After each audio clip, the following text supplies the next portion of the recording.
So I'm a kid in the candy store with the leather on the denim. I ain't the cure, I'm the venom.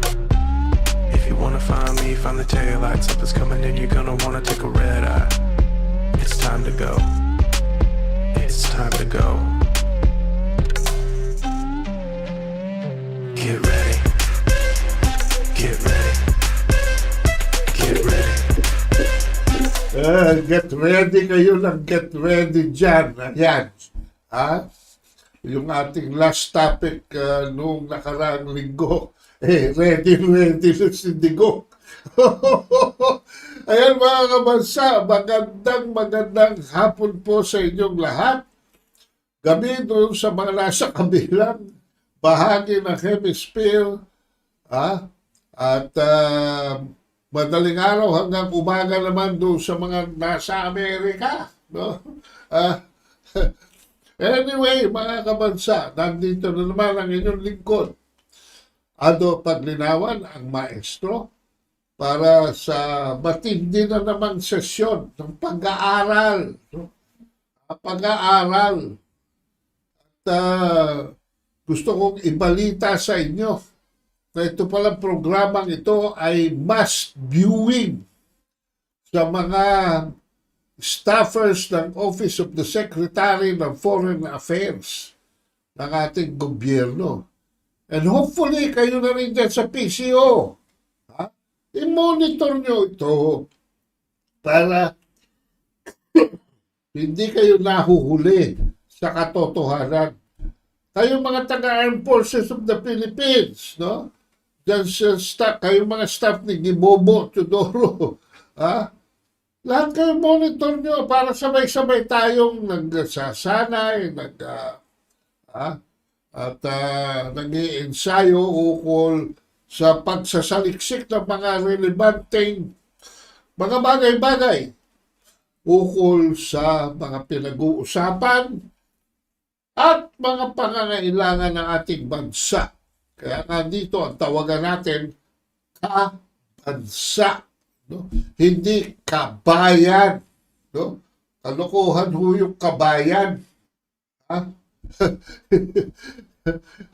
Hindi kabadyungan. Iba rin ho yun. Hindi kabarkada o nabagkads.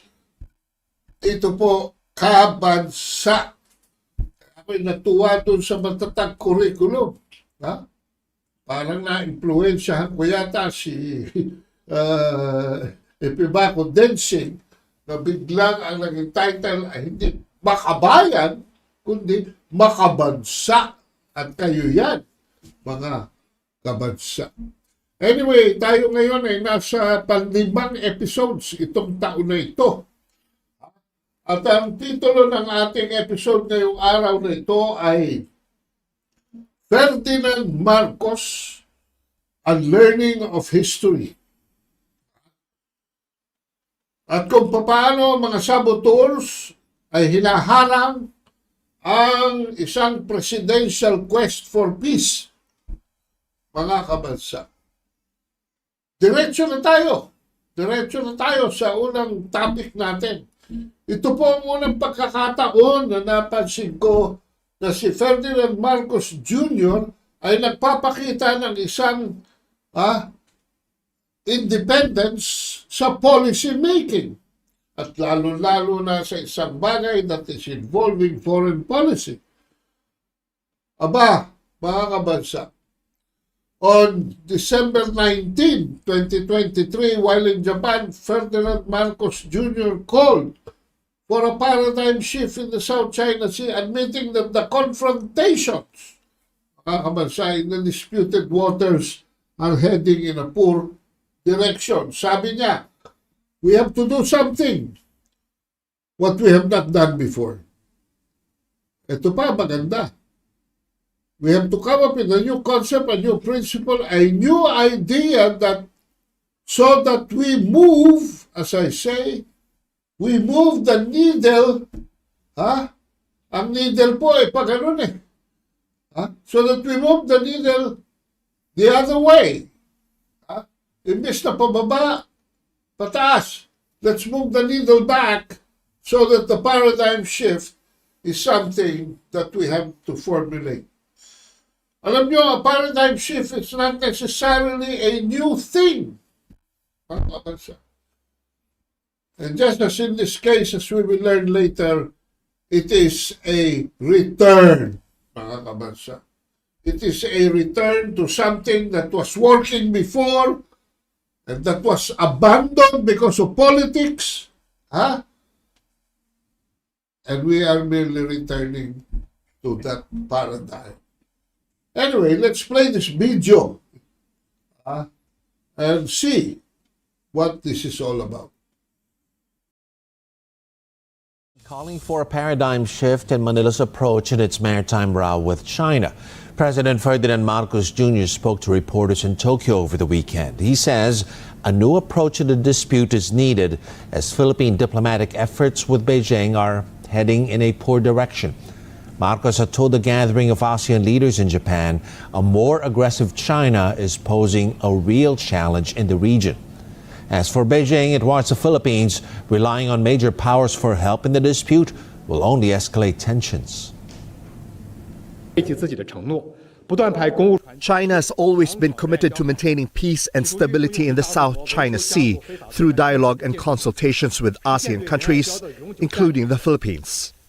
At the same time, China is resolute in its determination to safeguard its territorial sovereignty and maritime rights and interests. We hope the Philippines could realize that it is vain for it to pin the hope in tying itself up with certain major powers to corner China. Such attempts will ultimately harm its own interests and regional peace and stability. Ang importante dito, mga kabansa, is that Marcos emphasized that he does not want any more incidents, as mistakes tend to trigger violent conflicts. Perceptibly, ang dinagdag ng Pangulo ay even if we go up to the desired level of spending for defense, up to a certain percentage of our increasing gross domestic product, GDP, we will still be very not competitive in terms of the actual military force when compared to the Chinese. So nahimasmasan ang ating Pangulo. Nahimasmasan. No? And what do I mean by that? Nakita niya na ito mga bulong sa kaliwa, bulong sa kanan, bulong sa harap, bulong sa likod, are all coming from idiots that were surrounding him. Mga taong wala namang pinaghuhugutan ng talino. Wala namang pinaghuhugutan ng mga konklusyon base sa research. Mga straight from the hip shooting. Mga nagmamarunong. Mga tigastiti. Ayan. Kunwari, ay matatabang pero wala namang alam. So saan tayo napunta? Baka ng susunod na kabanata. Pero noong yan mga kabansa ay in-announce ni Presidente sa Japan, kaagad nagsimula ang true diplomacy. Na all the while ay nakakulong pala. Nakakulong pala. The next day, the Secretary of the Department of Foreign Affairs, Enrique Manalo, promptly requested for a telephone conversation with China's Foreign Minister Wang Yi in Beijing, which was quickly accepted, mga kabansa. Pero clarify ni Wang Yi ang Chinese perspective. The severe difficulties facing China-Philippine relations right now are rooted in the fact that the Philippine side has changed its policy stance so far and reneged on the promises that it has made, constantly made provocations at sea, and undermined China's legitimate and lawful rights. Ano ibig sabihin nito? Pati yung mga Chinese nagtataka, mga kabansa. Bakit Pabalik-balik ang sitwasyon ng Pilipinas. Eh tayo naman nakatayo lang dito. Hindi naman tayo kumikilos. Ha? In fact, napakahirap pong pakilusin ng mga Chino, ha? Pagdating sa prinsipyo, lalo na involving soberanya. Mahirap po. Unless, being a seasoned diplomat, alam ko kung paano pakilusin ang mga Chino sa diplomatic table. Ayan, mga kabansa. So sabi ng Chinese Foreign Minister, in-acknowledge niya that the Chinese-Philippine relations now stands as a crossroads. Ba? Anong petsa ito? December 20. Bakit nasa sakandaan, mga kabansa? Advising the Philippine side not to continue in the wrong direction. Bakit? Eh dati magkaganyan tayo. Eh humulagpos kayo at bigla kayo umiba ng direksyon eh. Yun ang ibig sabihin ni Wang Yi. But to exercise prudence, maghinay-hinay lamang and return to the right path as soon as possible. Yi finally expressed concern that if the Philippine side misjudges the situation, acts stubbornly, or even colludes with ill-intentioned external forces. Alam nyo, every word is chosen very carefully. To continue to stir up troubles, China will be constrained to defend its rights in accordance with the law and respond resolutely. Lagi pong ginagamit ng China yung word na yan, resolutely. Yet, sabi niya, China is always committed to resolving differences through dialogue and consultation to jointly maintain maritime stability. Kung harapan ng usapan ba,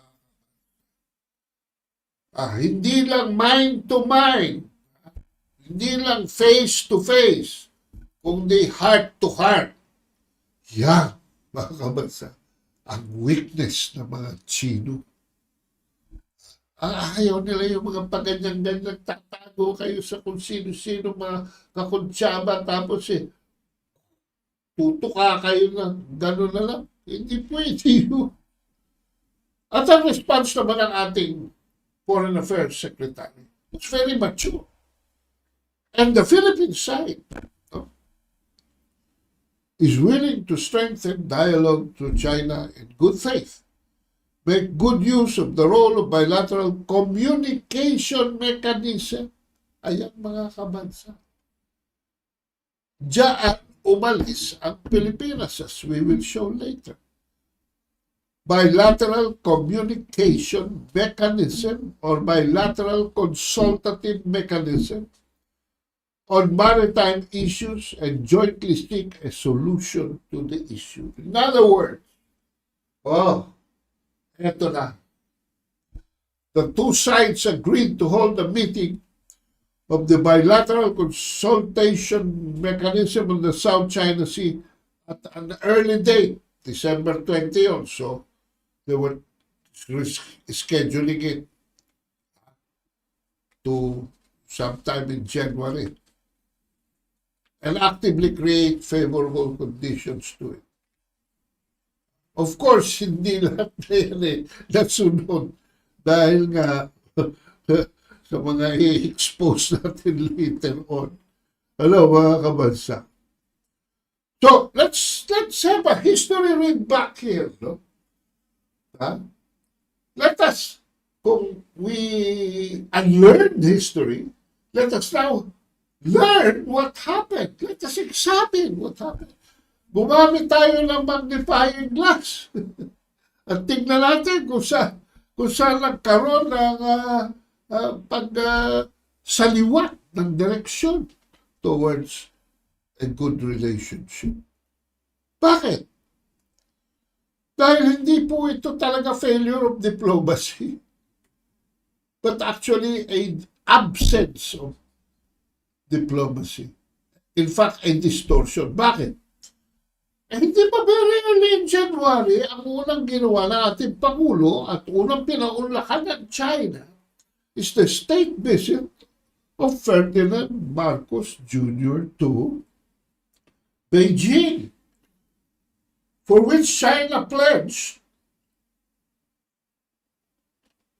23 billion,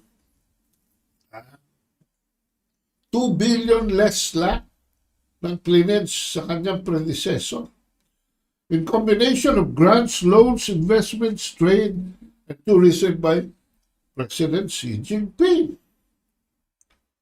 Pero ano pala nangyayari, mga kabansa?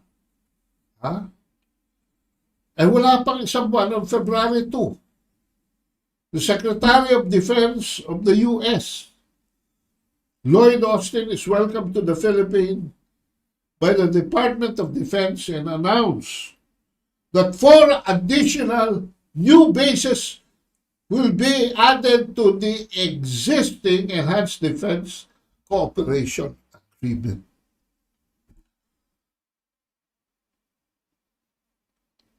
It appears that in December pa, noong pang-December ng 2022, ang US ay nag-identify at humingi ng 5 additional locations for NECA.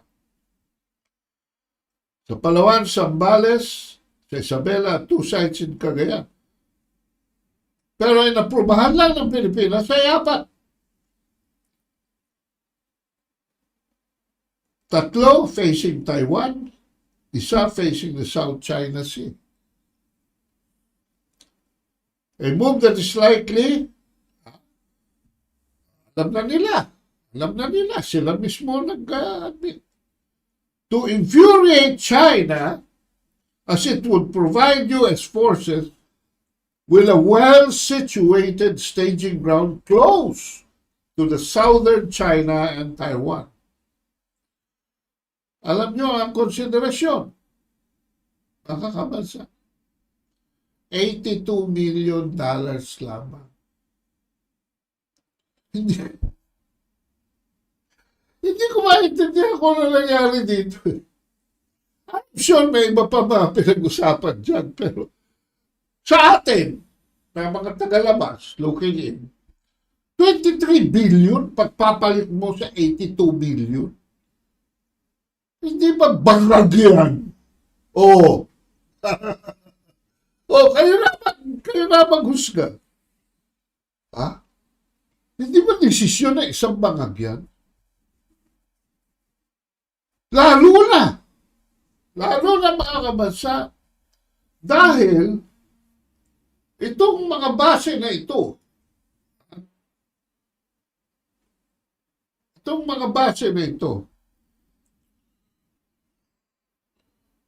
paano ba ito? Doon. Point, okay. Ngayon lang uli ako gagamit nito eh. Kaya, ayun. Alright. Itong, teka, mali pala yung kulay na nakuha ko. Apaltan ko lang kung sandali. Ha? Para maganda ang ating balitaktakan. Ano ba ang magandang kulay na piliin? Piliin ko na itong medyo orange. Yun. Okay. Lalo na ang mga US EDCA bases na ito na ngayon ay 9 na po. No? Are really US bases. Kalokohan na sinasabi nila that is a Philippine bases that the Americans will only use. Pero, hindi naman alam ng mga Pilipino kung ano ilalagay niya na Amerikano. Hindi naman alam ng Pilipino kung papayagan silang imaneho yung mga base niyan at mga equipment na ilalagay niya ng Amerikano. Paano naging base militar natin yung mga yan? Pag sinabing EDCA bases, US bases na yan, because these are actually, ACE bases. Mga kabansa, ha? ACE bases. Ano ibig sabihin ng ACE? Agile Combat Employment Launch Pads. Alam nyo, may bagong doktrina ngayon. Ha? May bagong doktrina ngayon. Nandito nga nakikita natin. Nandito sa bandang kaliwa na ito, ang US. Ha? At nasa bandang kanan, ang China. At makikita natin na imbis na yung mga dati, malalaki mga base militar nila, katulad ng Subic, katulad ng Clark, at marami pa around the world. In fact, ang sabi, it's anywhere between 300 to 800 bases, US bases around the world. Eh, nag-iba ho ng doktrina. Bakit? Dahil ho, pagdating sa China, mga kabansa, paano ko ba ito aalisin? Yan. Pagdating sa China, ito ho kasi sitwasyon ng China eh. Ayan ho. Ang China ho kasi, kikita niyan, yan. Napapaligiran ng tubig dito sa ilalim niya, which is the South China Sea, at sa bandang kanan niya. Ayan. Ayun ang Pilipinas, oh. Eh, nakapag-develop na po ng sophisticated Dongfeng missile technology ang China. At wala na pong makakalapit. Wala na pong makakalapit. Diski pa sabihin ninyo na 5th, 6th, 7th Fleet. Alam nyo, bawat isang fleet ng US is led by an aircraft carrier. Most probably a nuclear aircraft carrier. At yung mga support niya is enough to engage war in any part of the country. Of any country in the world. Eh, ito ho ang circumference ng coverage of the missiles. Ito, DF-20 series, itong pula. No? Yung DF-3A, yung parang yellow. Dito sa green, DF-4. Abot na ho ng Australia. Yung DF-31 sa kanan, abot na ng Australia sa kaliwa. Ibalik natin ang ating slide. Tingnan nyo doon sa bandang kaliwa. Abot na ang US. Ayan o, kita-kita nyo. Sa DF-31 at DF-5A. Ang pinaka-latest po, no? Dito. Ang pinaka-latest po ng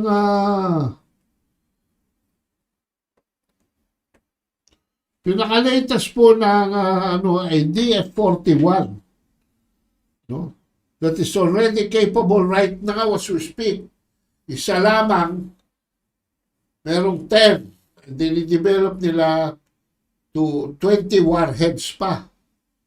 No? So, bakit mabilis ang progression ng China pagdating dito? Dahil lahat ng pera niya are wisely spent around the world, within China and outside of China. Eh, yung comparative superpower, which is the declining power of the United States, eh yun lamang pong 24 years gumastos ng $8 trillion sa 24 wars around the world. Nag-aksaya ng pera. Eh dito, concentrated, tuloy-tuloy ang development nila. Kaya hindi lamang sa military, hindi lamang sa economics, hindi lamang sa komersyo, kundi pati na teknolohiya. Ayan. At pag tayo dumako rito sa bandang Teka, bakit lumiit ito? Hindi na mapapaliit ito. Dito naman sa bandang kanan, makikita natin, mga kabansa, no? Ito.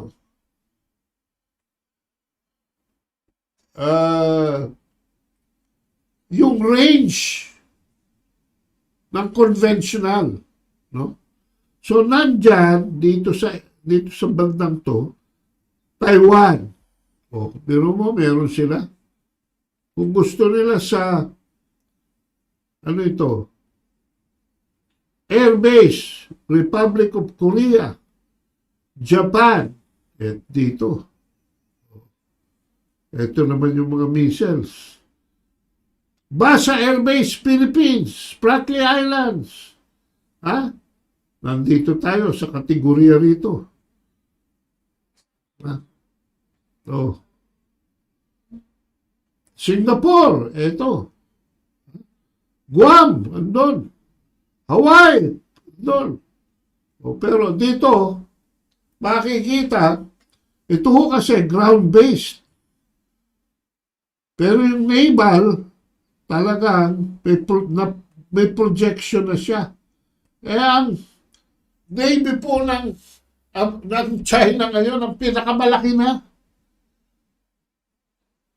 Nalamangan na niya ang Navy ng US. Dahil nga sa kakulaan ng budget, hindi na masyadong mabilis na kapagparami ng mga barko ang Estados Unidos na pang-military. Pagdating nyo sa air, ayun ang air, oh, mas malayo pa ang bato hanggang mainland na yan ng US. At dito, makikita nyo sa kaliwa na hindi lamang yan drawing, kundi ano ang implikasyon. There is only the Pacific Ocean dividing China from the US. Pero hindi na makakalapit with accuracy up to, ano ba ang Guam? Between 2,500 to 3,000 kilometers.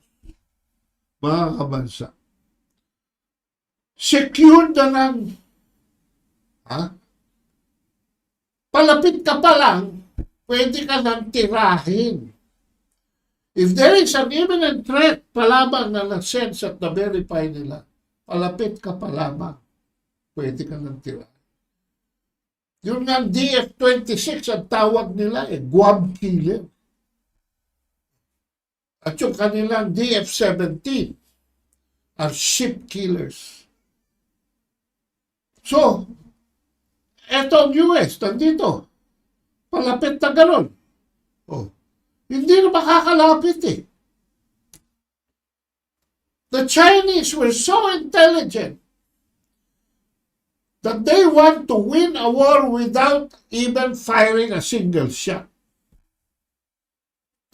And if a single shot has to be fired, then it has to be fired either from the ground, from the Navy, or air, without necessarily confronting the enemy on a near distance. So ano ngayon ang bisa ng 7th Fleet mo? Malayo ka pa lang, pwede ka ng balatan. Yung mga na-air assets ng US. So, dahil dito sa reality na ito, na bago sa warfare, mga kabansa, dahil dito,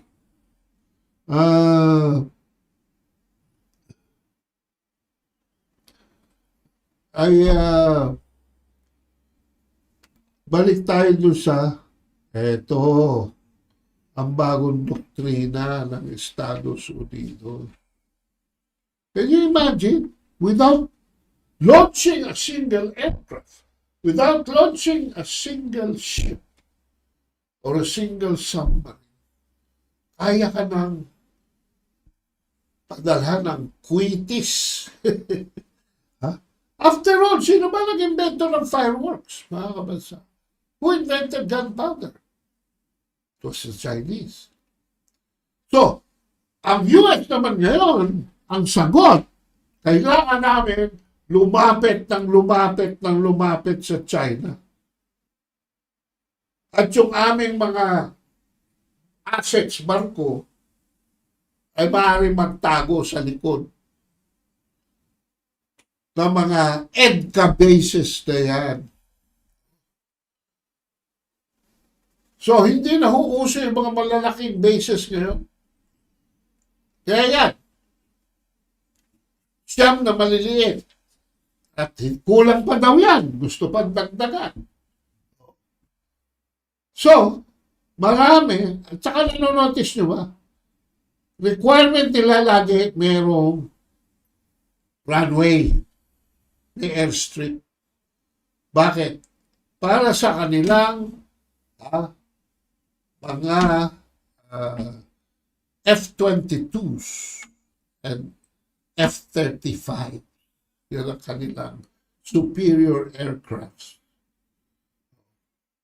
So, this is an Air Force strategy.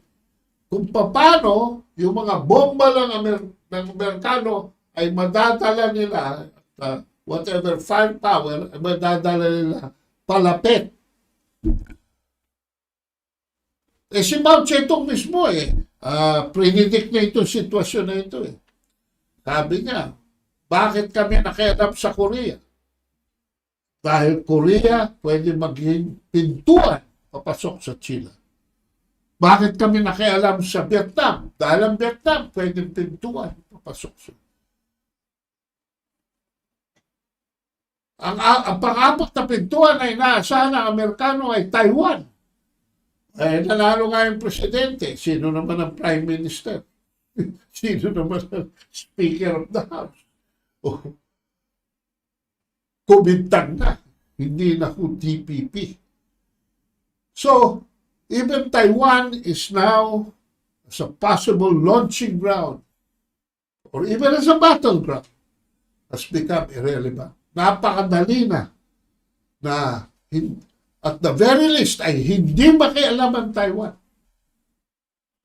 Paano ngayon makakalapit ang Amerikano? Republic of the Philippines, mga kabataan. Kaya kayo mga nakatira dyan sa Isabela, kayo mga nakatira dyan sa Cagayan, kayo mga nakatira dyan sa Palawan, Cebu, Cagayan de Oro, at kung saan pang may EDCA, at sa Basa Airbase sa Pampanga, mga kabansa, kung saan ang EDCA bases, huwag na kayo dyan, maghanap na kayo ng ibang real estate. Dahil when push comes to shove, kayo mga mauuna. Dahil kung ano man ang itatayo ng Amerikano mga pasilidad dyan sa lugar ninyo, yan ang mga unang pupulbusin. Am I making sense here? Sabihin nyo nga sa akin. Ang problema dito, mga kabansa, hindi naman natin kaaway ang China. Bakit all of a sudden tayo nakasandwich dito? Ito yung sinasabi ko that Ferdinand Marcos Jr. Is in the process of unlearning history. Kasi yung kanyang ama mismo, si Ferdinand Marcos Sr., ang unang-una na nagpa-shorten ng 99 guaranteed years ng military bases agreement dito sa Pilipinas, ginawa ng 50 hanggang sa eventually noong 1951 ay napalayas na yung mga Amerikano na yan. No? Not for anything else. Not for being anti-American or pro-China or anti-China, pro-American. No! Unahin natin yung interest ng ating bansa. Pero ano nangyari? Alam nyo, Enero pa lang pala, itong merong isang Air Force Colonel na si Raymond Powell ang nag-present sa Strat-based Albert de Rosario Institute, mga kabansa, in January 2023.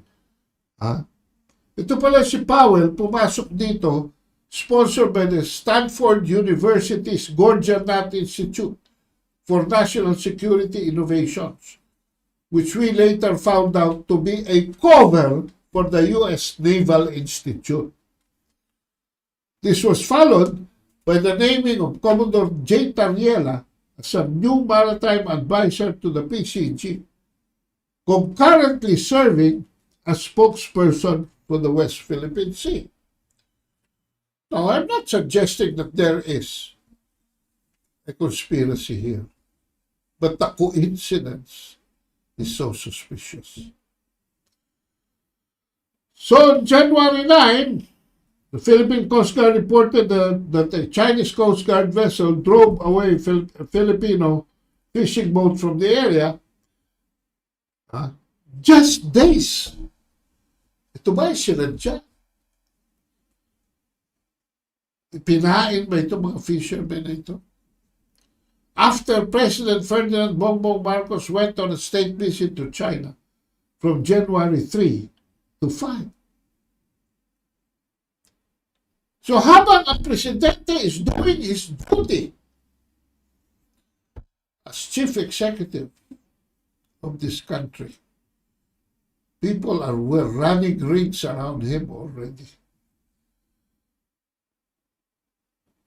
The Department of Foreign Affairs maintained that the Ayungin Shoal is part of the exclusive economic zone and continental shelf of the Philippines, therefore giving Filipino fishermen the right to take whatever they're due while in the area. Alam naman natin mga kabansada, ito is napakalaking kabalintunan. We have no exclusive economic zone in the Ayungin Shoal. What is my authority in saying that? O hindi ba yung arbitral ruling ninyo? The 2016 arbitral ruling that says in paragraph 1168 that this is a quintessentially militarized situation, and therefore the tribunal has no jurisdiction. So DFA, umayos kayo. Umayos kayo. Huwag kayong basta bugal ng megaphone na ganyan.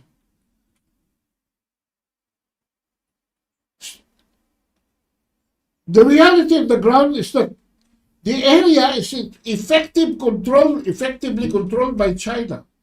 And that is it is a militarized area. Sino nag-militarize dyan? Pilipinas. Nung ibahura, ang BRP siya. Tayo pa may kasalanan. Kaya nawala ang exclusive economic zone. Di ba kung military area, may mga nag-iisda dyan? Hello! DFA! Please naman! Huwag kayong tamad. Mag-aral kayo. Magbibitaw kayo ng salitang gano'n. Anong paano yung sabing Pilipino? Anong paano yung sabing mga kabansa, mga bubo? Hindi ba naman magbasa? Paragraph 1168. Debunk the Philippine submission number 14 because the area is quintessentially a military situation. Pero pagdating ng Pebrero, ready na ito si Powell at saka si Tariela. Noong February 6, may isang vessel supporting a rotation and resupply mission of the Philippine Navy to Ayungin Shoal. For the first time without, number one, for the first time without established Coast Guard to Coast Guard communication. This is the first time they dropped the baton. that has been established in six previous bilateral consultative meetings between China and the Philippines. Kaya nga sabi ni Wang Wenbing, the Philippine boat had intruded into China's sovereign waters without permission. At naging controversial ito dahil doon sa use of the green laser. Ayan, mga kabansa. Ayan, nasa picture naman eh. Ginamit talaga ng Chinese yan. Oh. Pero, dyan nagkamali na naman si Tariela dahil hindi naman military grade laser yan. Manong. Naka-cause daw ng temporary blindness. Aba, kung military grade laser yan, hindi lamang temporary blindness ang makukos niya. Malulusaw ang mukha ng tinamaan yan. Bent. Ayan. Pero itong ginamit ng Coast Guard ng China ay mabibili lamang sa Lazada.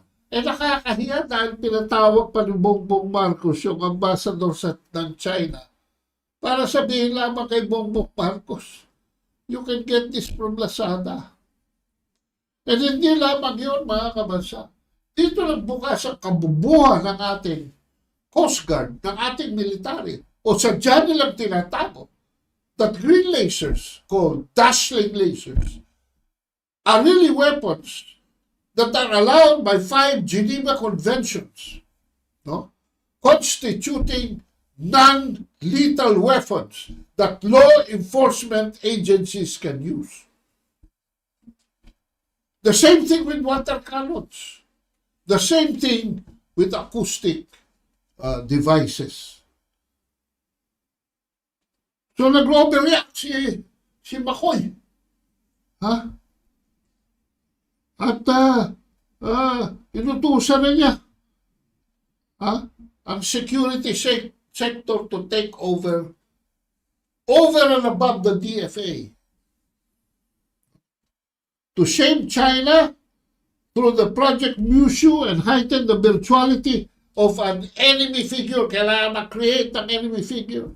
To escalate the lawfare enforcing our nebulous claims in the South China Seas in sovereignty rights according to UNCLOS and our claims through the broken Presidential Decree 1596. And to fool China and the Filipino people about the real intentions of the EDCA bases.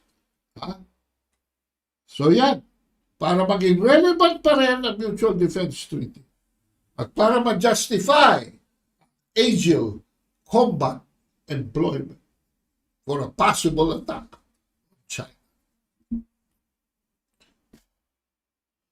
This launched a whirlwind of escalatory events na nag-climax sa declaration ng Presidente eventually that he was rescinding agreements. If any, sabi niya, I'm not aware. And if there were, I am rescinding them. Yung po naging climax. A very high climax. This was Ferdinand Marcos Jr.'s Unlearning of History. And what almost preoccupied is in the 27 episodes na in-air namin last year. Blow by blow. Hindi na tayo pupunta sa detalya ngayon.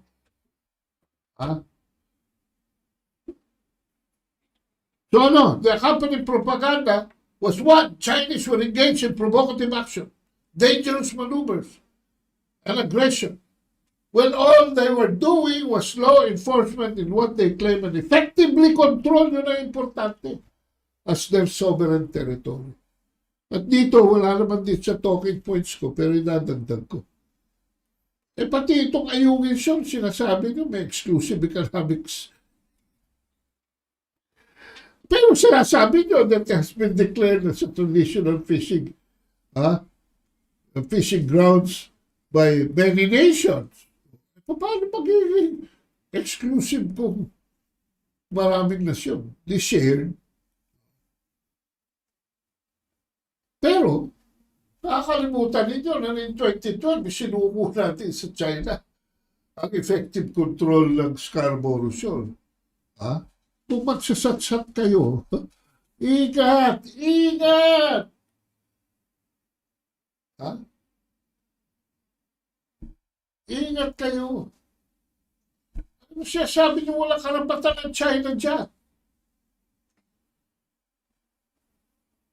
Binigay natin sa China noong 2012 ang control ng Scarborough Shoal. Hindi na ako pupunta sa detalye. Hindi ko sasabihin, umurong ang ating bayan. No. We just abandoned it to China. And, sila ngayon na nandiyan. And that rock is entitled to sovereignty claim according to the tribunal mismo. And a 12 nautical mile territorial sea around it. Oh. In other words, for all intents and purposes, not only for the fact that China is in effective control of that feature, Chinese territory. Bakit dyan nangiisda yung mga fishermen? Ha? Yung mga fishermen mo, Tariela, na nag-execute ang pinamit. Hindi lamang sa loob ng 12 nautical mile territorial sea around Scarborough Shoal, but on the shoal itself. And sometimes inside the lagoon, inside the shoal. Ayusin natin. Kasi ang mga kausap natin dito, bara-bara ba yung dating natin kasi, tapos seryoso yung kausap natin. Ano ba ito? Ano bang gusto? Wala tayong makukuha sa negotiation niya.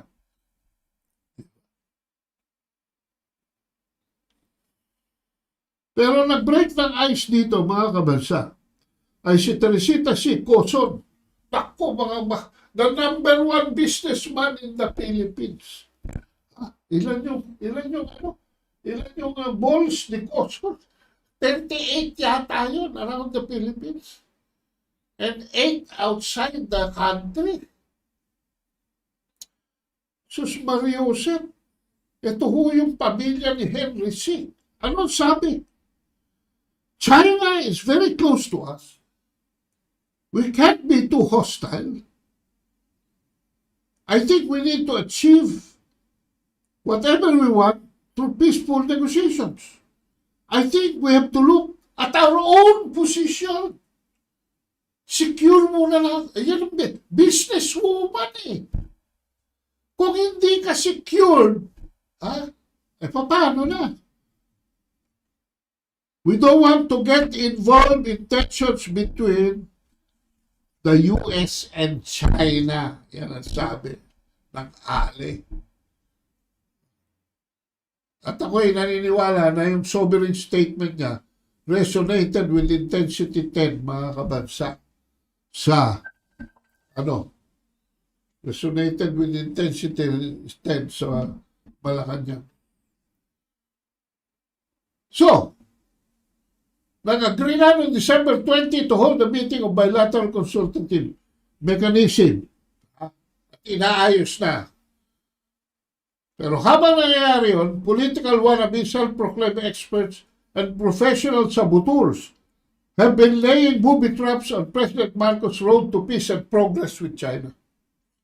The ridiculous proposition, of course, has been suggested in a forum in San Juan last February 7 by retired Justice Antonio Carpio to invite China to submit the territorial dispute over Scarborough Shoal. May problema ba tayo sa Scarborough Shoal?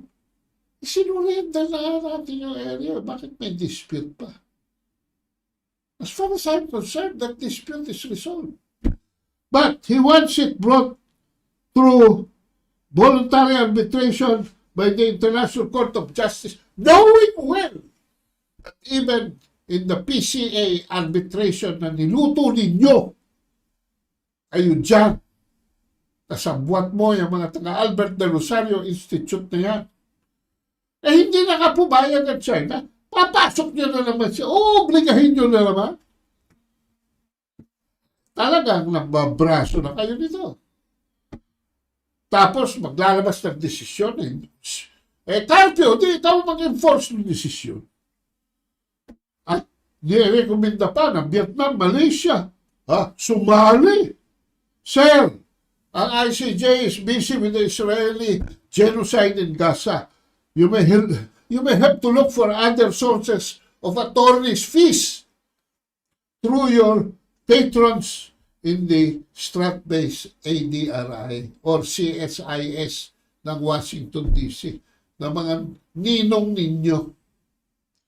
What is surprising is appearing in the same forum is Carpio's protege or mentee, Jay Tariela of the Philippine Coast Guard. Hey, Jay! Congratulations, by the way, ha?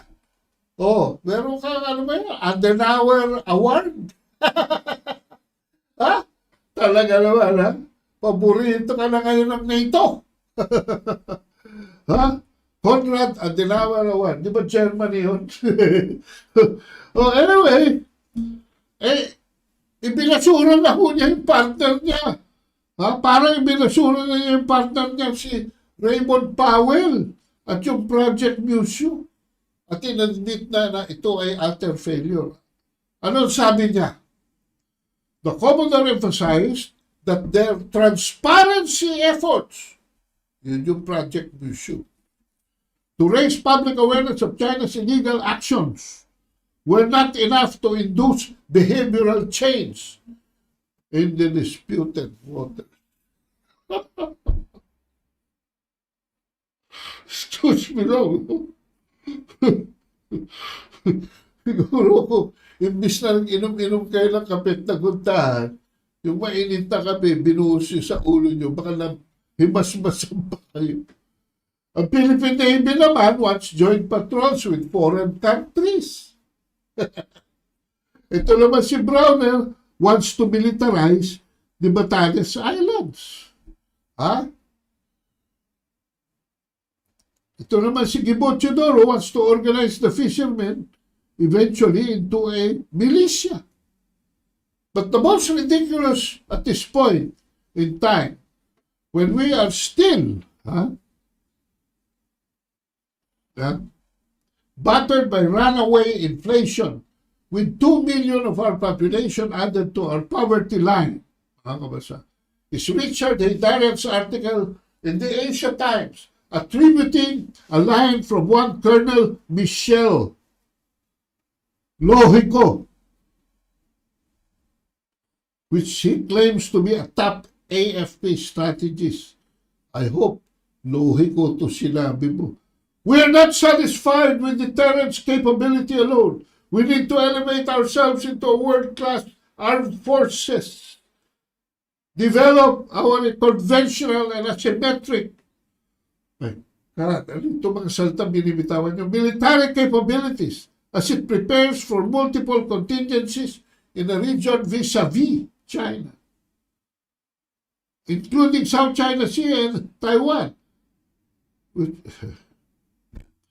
This year, top defense officials have announced their decision to pursue the acquisition of multiple submarines as part of a massive $36 billion defense spending package. Pwede ba bago tayo mag-ambisyon ng mga ganito?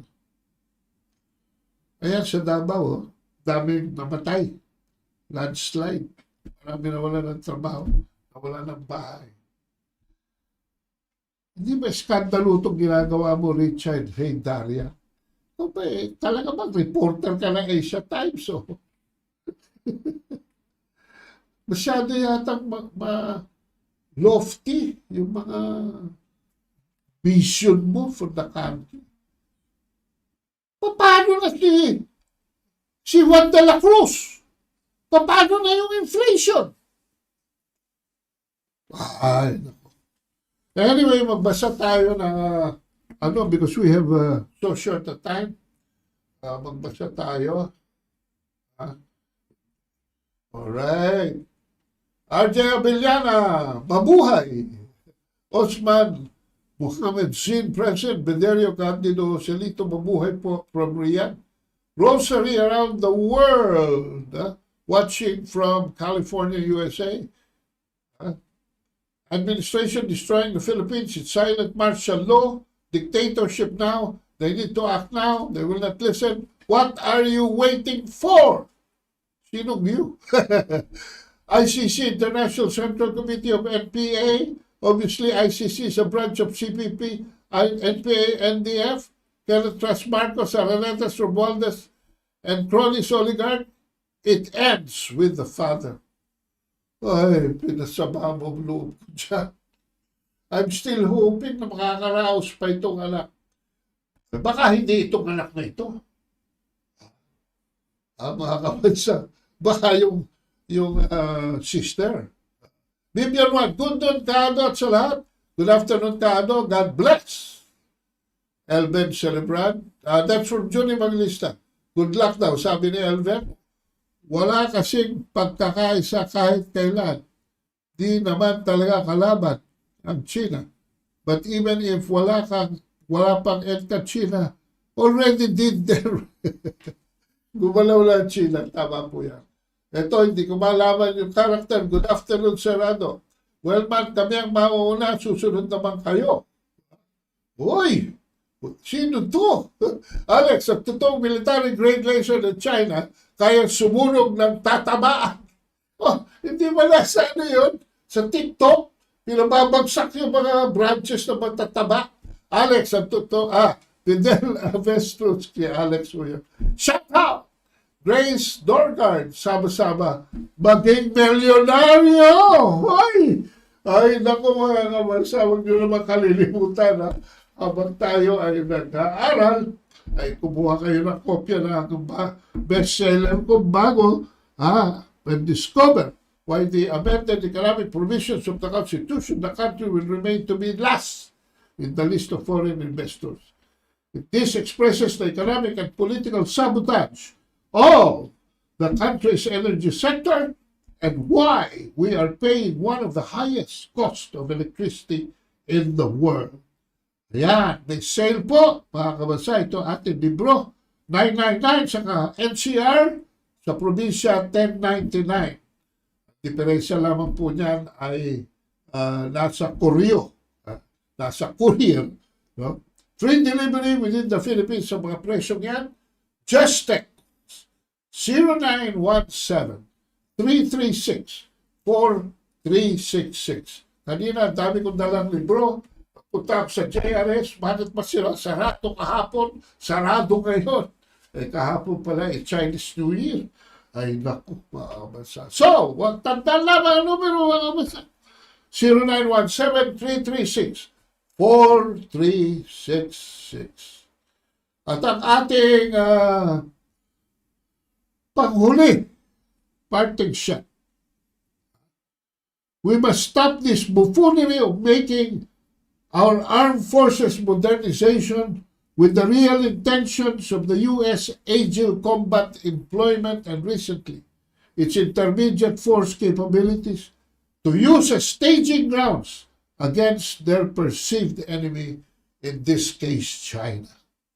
Na-hypnotize ang ating ng mga Amerikano ang ating mga militar with donated equipment at yung iba ay nakurap, lalo sa mga media, na mga financial donations in exchange for transparency over how they really intend those weapons to be used in our capacity. Kami po pagsalita dito na nakurap ang mga media organization, meron po kami patunay. Yan po nasa libro na ni Bubi Tiglaw. So anyway, mga kabansa, ang ating lamang pagtuunan ay itong message ni George Santayana. Pero nakakatawa dito, mga kabansa, may nagbigay ng isang better or good version pa. Ano sabi ni George Santayana? Those who don't study history are doomed to repeat it. Oh. Sinabi rin niya ni Winston Churchill at marami nag-repeat niya na ng mga dignitaries around the world, big names. Those who don't study history are doomed to repeat it. Yung po ang original ni George Santayana. Pero, pinagdagdag. Yet those who do study history are doomed to stand by helplessly while everyone else repeats it. Anyway, ito po ay isang cartoon. Hindi ko malaman kung saan ako nakuha ito. Re-research ko ta. Sasabihin ko sa inyo. For the meantime, ano po Nicole, Paglinawan ng Maestro ay nagpapaalam na. Sana naman, meron kayong nakuhang iski nakakaunting learning. Because we have to learn history, not unlearn. We have to learn. And once we learn history, we do not distort it. We do not set it aside. We put it as a guidepost. Ang dami na pong mga solusyon na sumagot sa mga problema, mas marami pang problema. Huwag na tayong umulit pa ulit sa madilim at mapahaba na landas ng mga umulit pa ng pagkakamali ng kasaysayan. Maraming salamat po. Ang Maestro ay nagpapaalam na. Time to go. Get ready.